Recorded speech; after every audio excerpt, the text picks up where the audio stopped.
चलिए students, chapter वही चल रहा है हमारा, एडमिशन ऑफ पार्टनर। इसके एक बहुत ही इंपॉर्टेंट टॉपिक की तरफ चलते हैं हम लोग। टॉपिक का नाम है adjustment of old partners capital on the basis of new partners capital. इसको अगर हम हिंदी में समझें तो इसका मतलब ये बनता है कि आपने ओल्ड पार्टनर्स की कैपिटल को फिर से एक बार रीएडजस्ट करना है। आपने इस चीज के लिए बेस किसको लेना है? On the basis of new partners capital, यानी कि न्यू पार्टनर की कैपिटल को बेस मानते हुए ओल्ड पार्टनर्स की कैपिटल को फिर से आपने रीएडजस्ट करना है। ठीक है, तो आइए समझते हैं टॉपिक क्या है। एक क्वेश्चन है, देखिए, इमेजिनरी फिगर्स से ये वाला क्वेश्चन समझेंगे हम लोग। A and B are partners sharing equally, C is a new partner with 1/5 share, और 1/5 सी को देने के बाद the new ratio of the firm will be 2:2:1। It is given in the question. ठीक है, क्वेश्चन देखिए, ये सभी डाटा इमेजिनरी है, किसी क्वेश्चन से बिलोंग नहीं कर रहा। इससे पहले आप रिवोल्यूशन अकाउंट बना चुके हैं, जर्नल एंट्री कर चुके हैं, और अब पार्टनर्स कैपिटल अकाउंट बनाएंगे। ठीक है, तो पार्टनर्स कैपिटल अकाउंट में ये वाला टॉपिक हमारा क्लियर हो जाएगा। देखिए, by balance brought down, opening balances आपने कैरी फॉरवर्ड किए हैं नीचे 600 एंड 400। सी की capital, C is the new partner. C भी फॉर्म में एंटर हुआ है और सी को दिया गया है 1/5 शेयर। अपने 1/5 शेयर के लिए ये लेके आया है 300 रुपीज। आप यहां पे डैश लगाना मत भूलिएगा, इससे कैलकुलेशन कभी भी मिस्टेक नहीं होगी आपसे। इसके अलावा आपने रिवोल्यूशन बना चुके हैं। रिवोल्यूशन में आपको प्रॉफिट आया है 20 रुपीज का, वो आपने यहाँ पे डिस्ट्रीब्यूट कर दिया दोनों पार्टनर्स में, इनके ओल्ड रेशियो में। और इसके अलावा जनरल रिजर्व है 20 रुपीज का, वो भी डिस्ट्रीब्यूट हो गया दोनों पार्टनर्स में ओल्ड रेशियो में। मैंने सारी एडजस्टमेंट को यहाँ डील कर लिया है, जो भी एडजस्टमेंट गिवन थी, चाहे हिडन गुडविल की, चाहे ओल्ड गुडविल की एडजस्टमेंट्स और राइट ऑफ हो गई, चाहे फॉर्म में कोई लॉस पड़ा हो, एक्यूमुलेटेड लॉसेस, वो डिस्ट्रीब्यूट यहाँ पे राइट ऑफ हो जाएगा, या फिर प्रॉफिट है तो वो डिस्ट्रीब्यूट हो जाएगा। ठीक है, अगर ये गुडविल लेके आया न्यू पार्टनर्स, ऑफकोर्स लाएगा ही, तो गुडविल लाया है तो वो भी यहाँ पे सेक्रीफाई रेशियो में ए में डिस्ट्रीब्यूट हो चुकी है, ऐसा मैं अज्यूम कर रहा हूँ। क्वेश्चन का कंसेप्ट समझने के लिए इसको हम लोग सिंपल रख रहे हैं। बैलेंस सीडी कर लेते हैं यहाँ पे हम लोग। To balance carry down 620, 420 and 300। 620, 420 and 300। अभी इसको बैलेंस को ब्रोट डाउन करूंगा मैं, by balance brought down 620, 420 and 300। तो अभी हम टॉपिक समझेंगे कैसे एडजस्टमेंट करेंगे हम लोग ओल्ड पार्टनर्स की कैपिटल को on the basis of new partners capital. ठीक है, आइए समझते हैं। देखिए, सी को आपने फॉर्म में दिया है 1/5 शेयर। ठीक है, और 1/5 शेयर ऑफ टोटल कैपिटल वो फॉर्म में लाया है 300 रुपीज एज ए कैपिटल।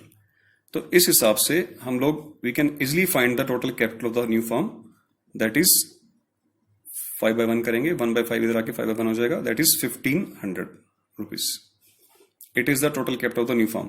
हमें क्या करना है, इस टोटल कैपिटल को न्यू रेशियो में डिवाइड कर देना है, मतलब A ratio B ratio C में न्यू प्रोपोर्शन में डिवाइड करेंगे। तो 2:1 is the new ratio that is given in the question. तो इसे डिवाइड करते हैं तो ये अमाउंट आती है 600, 600 एंड 300। अब हमें इसे एडजस्ट करना है। It is the new capital of each partner. इस हिसाब से इसको एडजस्ट करते हैं। अब क्वेश्चन में एक लाइन लिखी होगी नीचे, क्वेश्चन में लिखा रहेगा कि adjustment of old partners capital on the basis of new partners capital. आगे देखो क्या लिखा होगा, आगे लिखा होगा बाय ब्रिंगिंग और withdrawing cash as the case may be. यानी कि जो आपने एडजस्टमेंट करनी है उसके लिए आप किसी से अमाउंट मंगवा सकते हो, या किसी को बोलो कि अमाउंट विड्रॉ भी कर सकता है वो। हमें तो एडजस्टमेंट करने से मतलब है, यानी कि जो इनकी कैपिटल है वो इस प्रोपोर्शन में हो जाए। इसके लिए अगर पैसे उनसे मंगवाने पड़े तो उन पार्टनर से मंगवा लीजिए, अगर ज्यादा बनते हैं उनके ऑलरेडी तो उनको बोले जी प्लीज विड्रॉ कर लें पैसे। ठीक है, ब्रिंगिंग और विड्रॉइंग कैश फर्स्ट केस, इसमें भी सेकंड केस भी करेंगे। तो आइए कंपेयर कर लेते हैं।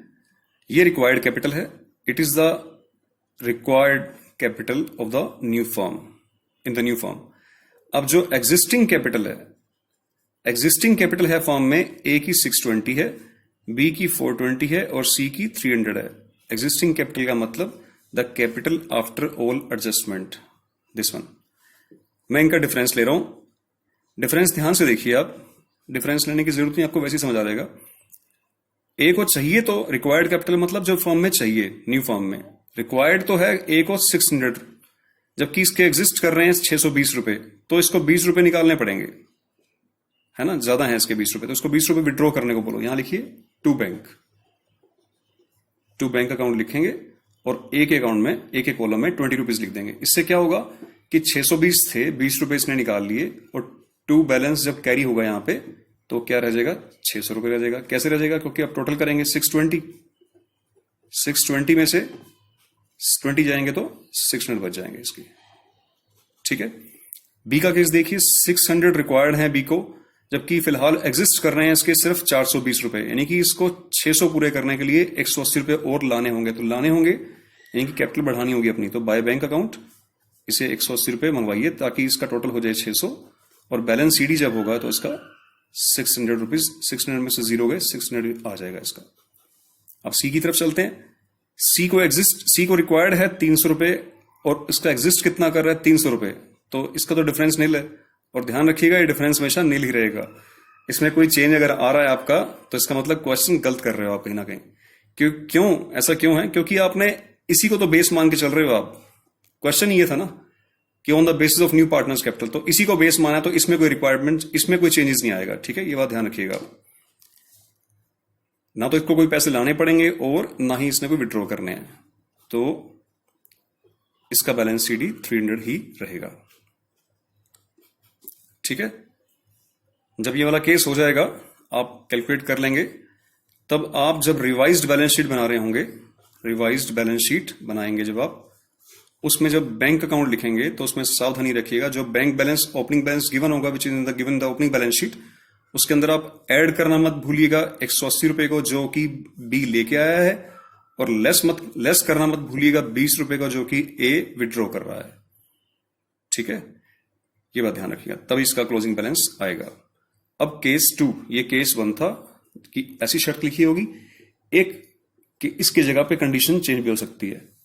हो सकता है वो ये बोल दें कि adjustment of old partners capital on the basis of new partners capital by opening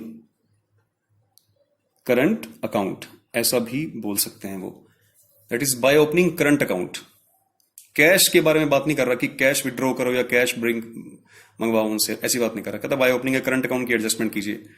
तो बस चेंज कुछ नहीं है, सिर्फ आपको ध्यान रखना है कि जहां आपने बाय बैंक लिखा है, टू बैंक लिखा है, यहां पे आ जाएगा बाय, किसका कॉलम है, बी का, तो यहां लिखा जाएगा बाय बीज करंट अकाउंट। ये ए का कॉलम था, यहां लिखा जाएगा टू एज करंट अकाउंट। ये चेंज करना, क्योंकि उसने कहा कि ये एडजस्टमेंट करनी है through the help of current account करनी है, तो बाय बैंक या टू बैंक की जगह टू करंट अकाउंट और बाय करंट अकाउंट आ जाएगा। ठीक है, अब इसका यूटिलाइज कहां होगा, न्यू बैलेंस शीट में, रिवाइज बैलेंस शीट में। बहुत सिंपल है, आप जब रिवाइज बैलेंस शीट बना रहे होंगे, आप बना रहे हैं revised balance sheet, revise balance sheet बनाते वक्त ये देखिए, ये एसेट साइड है, ये लायबिलिटी साइड है। ठीक है,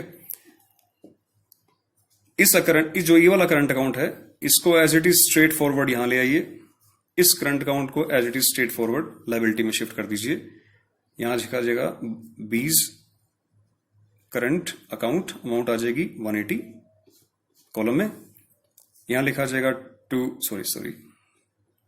यहां लिखा जाएगा एज करंट अकाउंट, कॉलम में अमाउंट आ जाएगी 20 रुपीज की।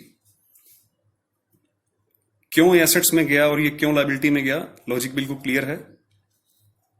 मैं उम्मीद करता हूं कि आप लोगों को भी क्लियर होगा, फिर भी मैं एक बार बताना मेरा फर्ज है।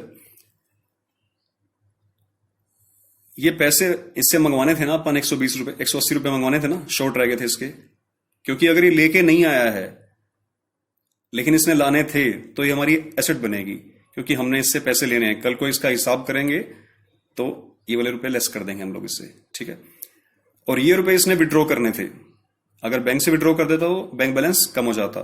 फिलहाल बैंक की जगह से करंट अकाउंट लिखा गया है, तो इसका मतलब फर्म ने इसके रुपए देने हैं तो लायबिलिटी बन गई। ठीक है, ये सिंपल डिफरेंस था, ये लॉजिक था। तो इस केस को समझिए आप ध्यान से और इसकी प्रैक्टिस करिए आप। Thank you so much.